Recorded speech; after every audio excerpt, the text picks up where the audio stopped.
Selamat sore pemirsa, dan selamat datang di Garda Remaja.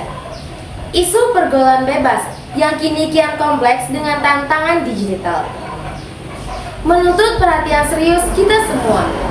Sore ini kita akan mengupas bersama pakar dan mereka yang memiliki pengalaman langsung. Betul sekali yang dikatakan oleh host 1. Sebuah kehormatan, kita kedatangan 9 narasumber dari berbagai spektrum.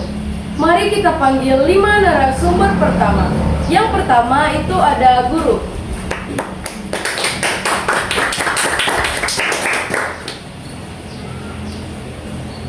Selanjutnya yang kedua ada psikolog.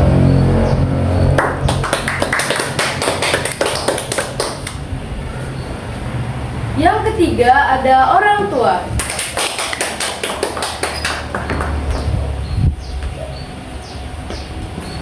Yang keempat ada anak yang sudah keluar dari pergaulan bebas.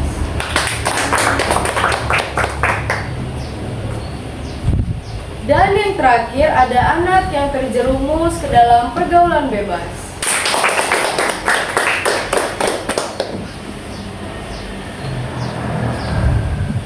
Baik, semua narasumber dipersilakan untuk duduk.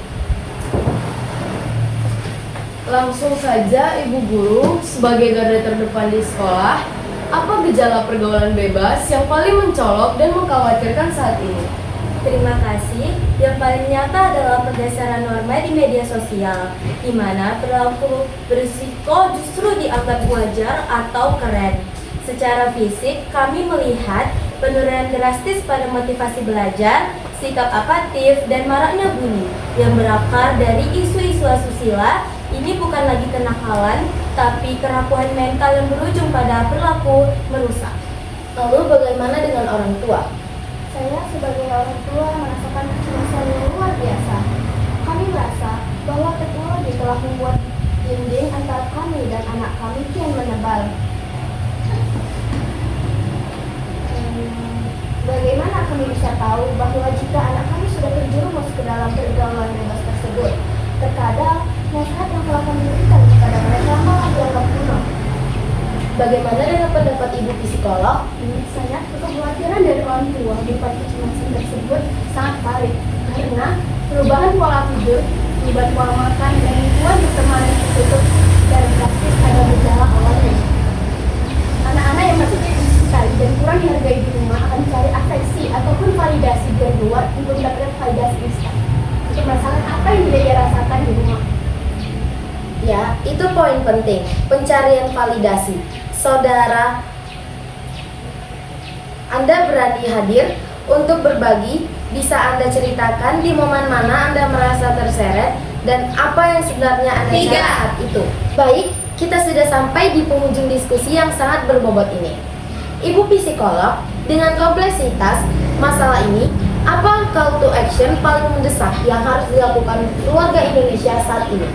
Adalah dari komunikasi secara bertingkat tanpa judgement, setidaknya 15 menit per harinya agar anak dapat membangun ikatan kepada orang tua dan tidak mudah dipengaruhi oleh godaan dari luar. Bagaimana dengan orang tua? Baiklah, kami berjanji untuk lebih mendengarkan dan menjadi tempat paling aman bagi anak-anak kami nantinya. Kami akan belajar untuk membuka hati. Lalu bagaimana dengan komitmen guru? Kami berkomitmen untuk menjadikan sekolah bukan hanya tempat belajar, tapi tempat bimbingan mental dan karakter yang suportif.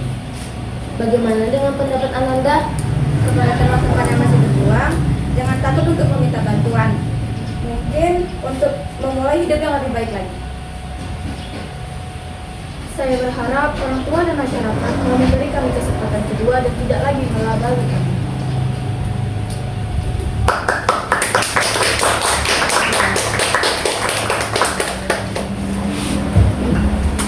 Terima kasih.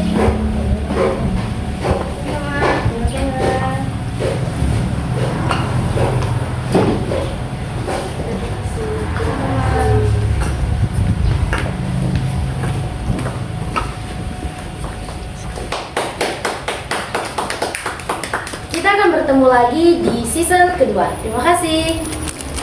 Kembali lagi bersama kami. Kita kita akan melanjutkan dari season pertama yang membahas tentang garda remaja. Langsung saja kita panggilkan pada narasumber pertama, yaitu Ibu Komnas.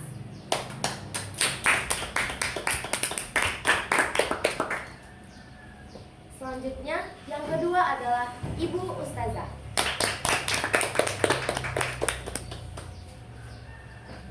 Narasumber yang terakhir adalah Ibu Pendeta.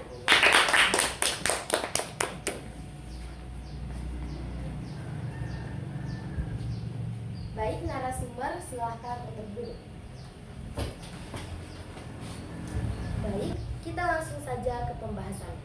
Kita akan fokus pada kegiatan positif dan menarik. Sekarang kita beralih kepada Ibu Komnas Anak.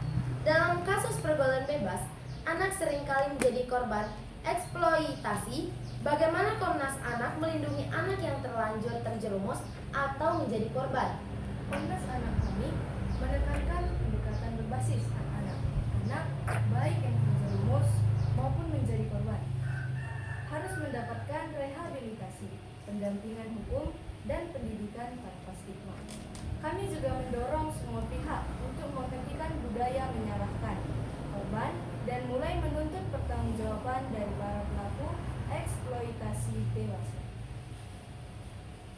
Isu ini tidak bisa dilepaskan dari peran moral dan spiritual.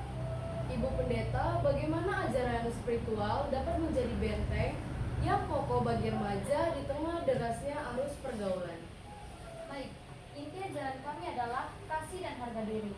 Kami mengajarkan remaja bahwa mereka berharga di mata Tuhan, sehingga mereka harus menjaga kemurnian diri, tubuh, dan pikiran.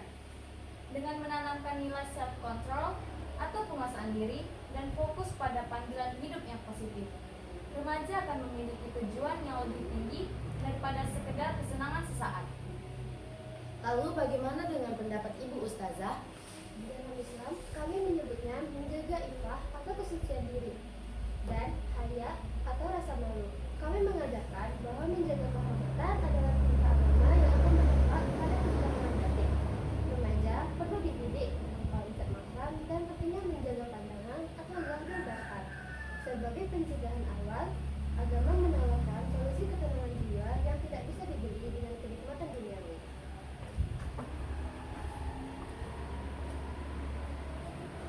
Pesan penutup dari Ibu Pendeta dan Ibu Ustazah. Pesan penutup dari saya, mari bimbing anak kembali kepada ajaran yang membawa damai sejahtera. Dengan Ustazah? Pesan dari saya, mulailah memperbaiki salat, memperbaiki akhlak. Insya Allah, pergaulan akan terjaga. Wah, sebuah kesimpulan yang menyentuh. Pergaulan bebas adalah alarm bagi kita semua. Tanggung jawab ini milik kolektif, keluarga, sekolah, dan komunitas. Terima kasih atas wawasan berharga dari seluruh narasumber. Saya host 2 Dan saya host 1. Sampai jumpa di Garda Remaja selanjutnya. Selamat sore.